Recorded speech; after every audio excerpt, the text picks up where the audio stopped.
امام بخاری نے نا فیصلہ کیا کہ نیشا پور میں جا کے مدرسہ بناتا ہوں۔ امام مسلم آپ کے شاگرد ہیں جنہوں نے مسلم شریف لکھی ہے، فرماتے ہیں جب نیشا پور امام بخاری آئے تو اتنا بڑا استقبال ہوا کہ میں نے اتنا بڑا استقبال دیکھا نہیں کبھی۔ امام بخاری نے وہاں مدرسہ بنایا، ہزاروں طالب علم آنے لگے، لیکن ایک منہ دیکھ دیکھ کے بندہ تھک بھی تو جاتا ہے نا۔ شروع میں بڑے ذوق سے لوگ آتے ہیں، پھر انہیں کمزوریاں نظر آنی شروع ہو جاتی ہیں۔ بچے سالن نہیں کھاتے، 4 دن ایک ہی روز کھانا پڑے تھے، پھر آہستہ آہستہ فرینڈ پہ بیٹھنے والے اینڈ پہ بیٹھنے لگ جاتے ہیں، ماحول بدل جاتا ہے۔ امام بخاری کے خلاف سازشیں ہونے لگیں۔ میں کسی عام آدمی کی بات نہیں کر رہا، پھر کہتا ہوں اس بندے کی بات کر رہا ہوں جنہوں نے قرآن پاک کے بعد وہ کتاب لکھی جسے امت نے سب سے صحیح کتاب بیان کیا۔ امام بخاری کے خلاف لوگ اتنے ہوئے، بادشاہ کو جا کے شکایتیں لگائیں، اور بادشاہ نے کہا آج کے بعد کوئی بخاری کے مدرسے میں درس میں حدیث پڑھنے نہ جائے۔ امام مسلم کہتے ہیں اتنا بڑا استقبال بھی میں نے دیکھا، اتنا بڑا استقبال میں نے کبھی نہیں دیکھا، اور وہ حال بھی میں نے دیکھا کہ امام بخاری پڑھانے والے تھے اور میں اکیلا پڑھنے والا تھا۔ ساری عمر ہی آٹا گد ہے، لکھاں کیتے نہیں پیڑے، اب وقت آیا ہی تے محمد بخشا کوئی نہیں ہو بیٹھا نیڑے۔ کدھر گئے عشق کے دعوے، کدھر گئے وفا کے جذبے، کدھر گئے وہ غلامی کی باتیں، کہاں گئے وہ لوگ جنہوں نے کہا تھا کہ ساتھ جئیں گے ساتھ مریں گے، تا دم آخری وفا کریں گے۔ چلے جاتے ہیں لوگ، معیار بدل جاتا ہے، سوچ بدل جاتی ہے، کہانیاں بنا لیتے ہیں، ذہن بنا لیتے ہیں۔ امام بخاری نے نیشا پور چھوڑ کر ارادہ کیا کہ میں بخارا چلا جاؤں، اپنے شہر۔ سنو یہ درد کی داستان ہے لوگوں، سنو، اس بندے کی بات کر رہا ہوں جس کا نام جپتی ہے دنیا۔ امام بخاری بخارا ہے، پھر بڑا استقبال ہوا، پھر بہت بڑا مدرسہ بن گیا۔ یہ وہ بندہ ہے جن کے بارے میں نبی پاک علیہ السلام فرماتے ہیں اسے میرا سلام کہنا۔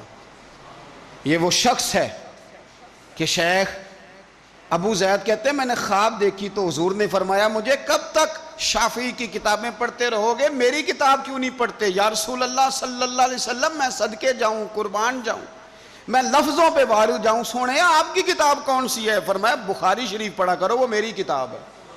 جن کی لکھی کتاب کو میرے محبوب کہے میری کتاب ہے۔ بخارے میں بڑا استقبال ہوا، لیکن پھر بخارے کے سربراہ نے کہا، سردار نے کہا، خالد بن زہلی جو امیر تھا بخارے کا، امام بخاری کا تو خیال تھا میں اپنے شہر آ گیا ہوں، اس نے کہا جی میرے بچے کو گھر آ کے پڑھایا کریں۔ آپ فرمانے لگے یہ نبی پاک کی حدیثیں ہیں، میں نے رسوا نہیں کر سکتا، جہاں سارے لوگ بیٹھتے ہیں تیرا بچہ بھی وہاں بیٹھے۔ لوگوں کو پتہ ہی نہیں لوگ کس طرح کی سازشیں کرتے ہیں۔ اس نے کہا جی ٹھیک ہے میں اپنا بچہ بھیج دوں گا، پر جس وقت میرا بچہ کلاس میں ہو اور کوئی بھی نہ ہو، اکیلا ہو میرا بچہ۔ امام بخاری فرمانے لگے اگر کوئی اور آ کے کہے کہ میں نے بھی حضور کی حدیث سنی ہے تو میں کیسے منع کروں؟ ساروں کے بیچ بیٹھ کے پڑھے، یہ حضور کے دین کا فیض ہے، یہ بڑا وسیع ہے، جو آئے گا ملے گا۔ اس نے آپ کے خلاف فتوے لینے شروع کر دیے۔ ہاں جانے کب مار دے کوئی مجھے کافر کر کے، شہر کا شہر مسلمان بنا بیٹھا ہے۔ فتوے لینے شروع کر دیے، امام بخاری کے خلاف سازش ہوئی، حکم ہوا کہ بخاری تو بخارا چھوڑ جا، یعنی اپنے وطن سے نکل جا۔ اپنے وطن میں بے وطن ہو گئے امام بخاری۔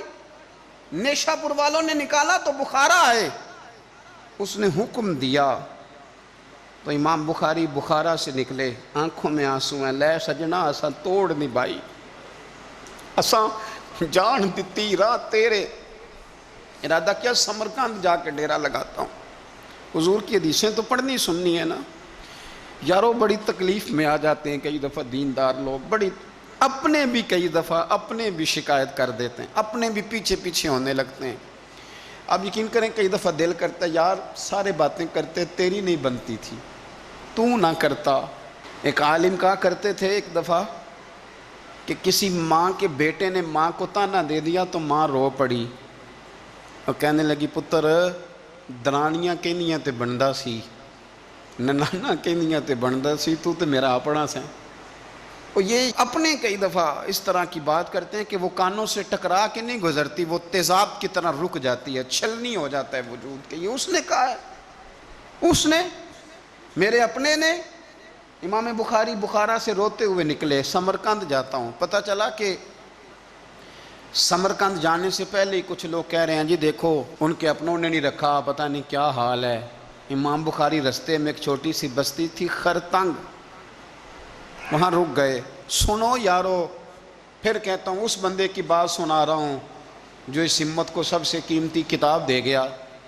امام بخاری خرتنگ میں تھے، 62 سال عمر، سفید داڑھی، رو پڑے، اللہ میں نے ساری زندگی تیرے نبی کی حدیثیں جمع کی ہیں، اے میرے مالک تیری زمین بڑی وسیع ہے پر بخاری پر تنگ ہو گئی ہے، میرے اوپر رحم کر دے۔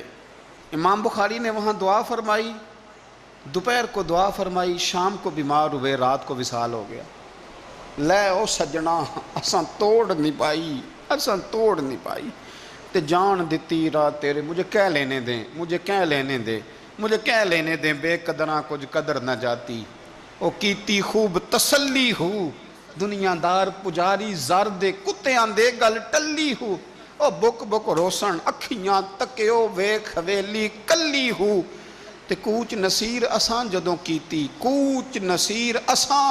کیتی پھر پہ جانی تھرتھلی ہو، اور میرے مرنے پہ ہر سو شور مچ جائے گا، دیکھو گے کہنے الوداع سرکار خود تشریف لائیں گے۔ ایک بندہ کہتا میں نے رات کو خواب دیکھا کہ نبی پاک صحابہ سمیت کھڑے ہیں، کسی کا انتظار ہو رہا ہے۔ میں نے عرض کی سونیا میں قربان جاؤں، یہاں کیوں کھڑے ہیں؟ تو فرمایا بخاری آ رہا ہے۔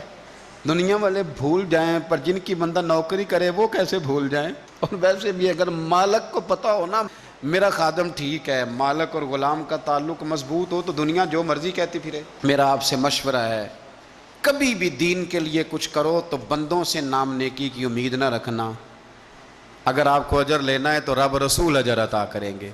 وہ شخص کہتا ہے میں نے اٹھ کے صبح پتہ کیا تو وہ وہی وقت تھا جب مجھے حضور کی زیارت ہوئی جس وقت امام بخاری کا انتقال ہو گیا۔ لوگوں نے آپ کو دفن کیا تو قبر کی مٹی سے خوشبو آنے لگی، لوگ تبرکن مٹی لے جانے لگے۔ سمرقند کے لوگ بارش نہیں ہوتی تھی، قحط پڑ گیا، سارے اکٹھے ہو کے امام بخاری کی قبر پہ گئے تو اللہ نے بارش عطا فرما دی۔ اتنا بڑا آدمی لیکن بے قدراں کچھ قدر نہ جاتی۔ دو باتیں آپ نے اس گفتگو سے یاد رکھنی ہیں، ایک تو بندوں سے اجر کی امید نہ رکھیں، یہ چھوڑ دیں کہ بندے واہ واہ کریں گے تو میں نے کام کرنا ہے۔ آپ غریب کی مدد بھی کریں، آپ نیکی بھی کریں، آپ خیر بھی کریں، اداروں سے، مسجدوں سے، مدارس سے بھی پیار کریں، لیکن واہ واہ کی توقع بندوں سے، اور اگر رب و رسول نے ایک دفعہ بھی واہ واہ کر دی نا تو پھر واہ بلے بن جائے گی، پھر کیا بات ہے۔ اور ویسے بھی جڑیاں گڈیاں آپ ہی اڈیاں او نہ چڑھن اونچائیاں، وہی گڈیاں اونچیاں اڈیاں جڑیاں سائیاں آپ چڑھائیاں۔ تو اس لیے ایک بات تو یہ کہ اجر اللہ رسول سے امید، اور دوسری بات یہ یاد رکھ لیں کہ سونا وہی ہے جو سونے کی باتیں کرتا ہے، میٹھی بات اسی کی ہے جو مدینے والے کی حدیث بیان کرتا ہے۔ سرکار کی باتیں یاد رکھیں، سرکار کی باتیں کریں۔ یہ تلخ وقت چل رہا ہے، کڑوا وقت ہے، پر یارو باتیں میرے نبی کی یاد کرو، ان میں بڑا ہی مزہ ہے۔ اللہ تعالیٰ امام بخاری کے درجے بلند کرے اور اللہ تعالیٰ ہمارے حال پہ رحم کرے۔